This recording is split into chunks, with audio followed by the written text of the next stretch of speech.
Hello students, welcome back to English class. Hope you spend most of the time with your parents and grandparents, talking with them, playing with them, telling your opinions and views and listening to the stories. The most loving activity, I think. Right? So, students, who tells you the stories? Your mother? Your father? Or your grandparents? Who tells you the stories? And at what time do you like to listen to the stories? Morning or at night? Usually when you go to bed, before going to bed. Yes? Now, what kind of stories do you like to listen to? The Greek mythologies or Indian mythologies, or the Panchatantra fables or fairy tales or folk tales. What kind of stories do you like to listen to? You take mythologies. Mythologies are stories about a specific person, culture, religion or any group with shared beliefs. They usually involve with battles between good and evil.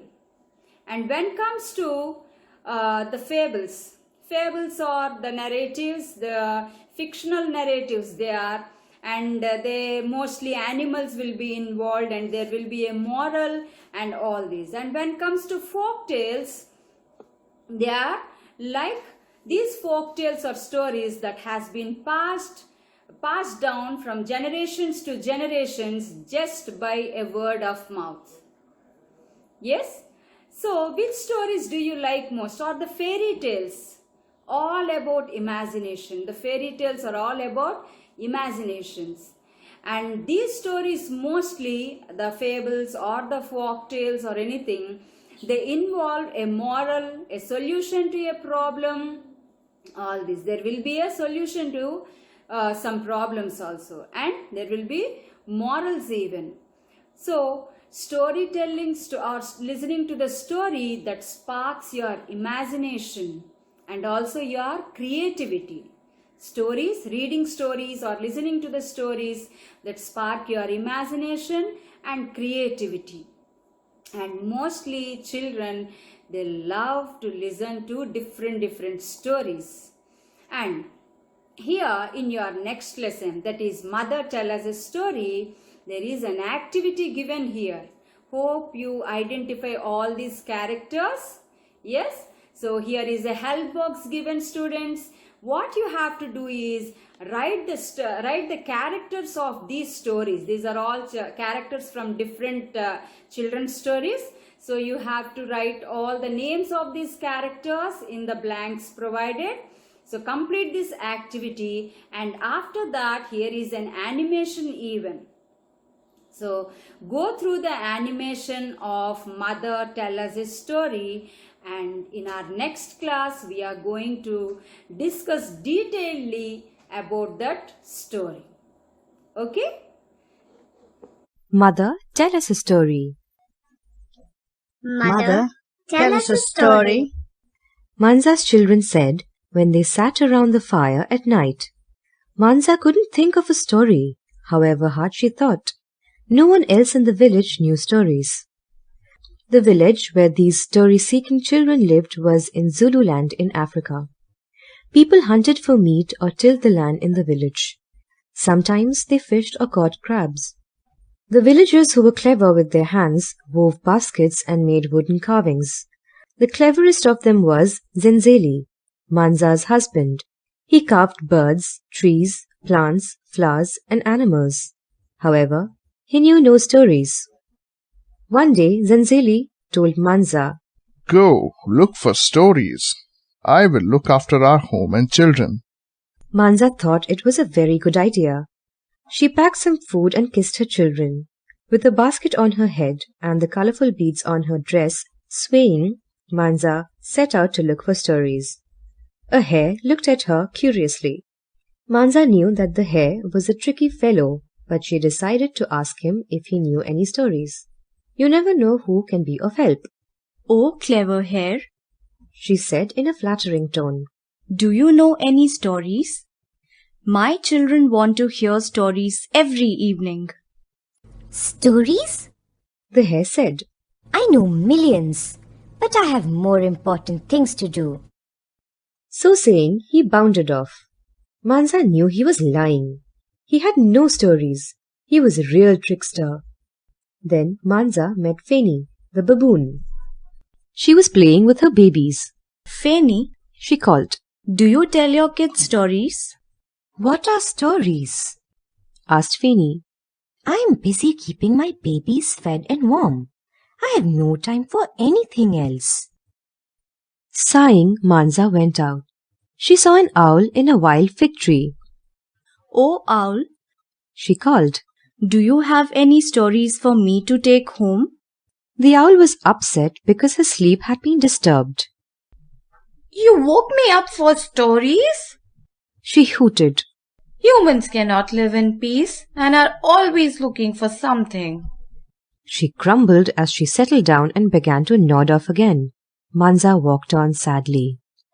She saw an elephant, ears flapping as he ate bananas. Kind elephant, She said, do you know any stories? My children are hungry for some tales. Where can I look for them? The elephant felt sorry for her. I don't know any stories, He said, but the king of birds, the eagle, flies high in the sky and sees many things others do not. That is a good idea. Manza exclaimed. Thank you. Manza saw the great fish eagle near the mouth of the Tugela River, a river in South Africa swooping down from the sky, talons outstretched to grab a fish. Oh, great eagle, She called. Startled, the eagle dropped the fish he had picked up. He landed on the shore near Manza. What do you want? He asked. oh, great and wise eagle, Manza said flatteringly, for the eagle was a vain bird. my children are hungry for stories, but we have none. Do you know of any that I can take back to them? Well, The eagle said, feeling important. I am wise, but I only know of things on earth. There is one who knows the secrets of the deep, dark ocean. Perhaps he could help you. I will try and call him for you. Stay here and wait for me. So Manza waited for the fish eagle to return. Here I am. The eagle called. I have brought my friend, the big sea turtle. He has agreed to take you to a place where you can find stories. The great sea turtle lifted himself out of the ocean and said in a deep voice, Climb on my back and hold on to my shell. I will carry you to the land of the spirit people. Manza took hold of his shell and they went into the depths of the ocean. Manza's eyes grew rounder and rounder as they went deep into the ocean. Everything was amazing and beautiful and unlike anything on earth. Finally, they came to the bottom of the ocean, the dwelling of the spirit people. The king and the queen sat on magnificent thrones, and their faces shone with such a light that Manza was a little shy and afraid. She bowed before them. What do you want, woman from the dry lands? They asked kindly. Do you have stories that I could take home? Manza asked shyly. We have many stories. They said. But what will you give us in exchange, Manza? What would you like? Manza asked. We would like a picture of your home and your people. It would be nice to see that place because we can't go there. Can you bring us a picture, Manza? I can do that. She said. My husband carves beautiful pictures. He will carve a lovely one for you. Manza climbed onto the turtle's shell and he took her back to the shore. She thanked him and asked him to return at the next full moon to collect her and the picture. Then Manza went home and got Zenzeli to carve her a beautiful picture which showed the forest and the river and all the animals and birds on earth. The picture also had the village and all the people in it. When Zenzeli finished it, he wrapped it in a piece of cloth and tied it to Manza's back. Manza climbed onto the turtle's back and they went to the land of the spirit people. The king and the queen of the spirit people were very happy with the picture. For you and your people, They said. we give the gift of stories. They handed her the largest and most beautiful shell she had ever seen. Hold this shell to your ear to hear a tale. Back in the village, her children clamored. Mother, tell us a story. Manza put the shell to her ear and began. Once upon a time, And that is how stories came to be.